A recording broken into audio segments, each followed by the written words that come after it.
আইন, বিচার ও সংসদ বিষয়ক উপদেষ্টা অধ্যাপক আসিফ নজরুলকে সুইজারল্যান্ডে হেনস্থার অভিযোগে জেনেভায় বাংলাদেশ মিশনের শ্রম কাউন্সিলর মোহাম্মদ কামরুল ইসলামকে স্ট্যান্ড রিলিজ করা হয়েছে।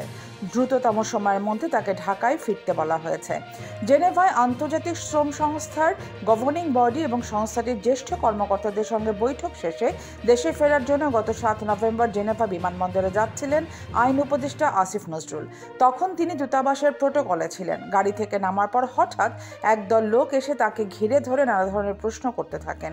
এ সংক্রান্তে একটি ভিডিও সামাজিক যোগাযোগ মাধ্যমে ভাইরাল হয়। তাতে দেখা যায় আসিফ নজরুল একাই তাদের শান্ত করে পরিস্থিতি সামাল দেওয়ার চেষ্টা করছেন। আসিফ নজরুলের সঙ্গে জেনেভা মিশনের শ্রম কাউন্সিলর মোহাম্মদ কামরুল ইসলাম ও মিশনের স্থানীয় কর্মী হিসেবে নিয়োগপ্রাপ্ত মিজান থাকলেও দুজনেই চুপ ছিলেন। তাদের এমন নির্লিপ্ত ভূমিকার কারণে মোহাম্মদ কামরুল ইসলামকে স্ট্যান্ড রিলিজের পাশাপাশি মিজানকে বরখাস্ত করার সিদ্ধান্ত হয়। এই ঘটনার পর বিদেশে বাংলাদেশের সব মিশনে জরুরি একটি পরিপত্র পাঠিয়েছে সরকার। সেখানে মিশনগুলোকে সরকারি গুরুত্বপূর্ণ ব্যক্তিদের সরকারি সফরের সময় দুটি বিষয়ে সচেষ্ট থাকতে বলা হয়েছে।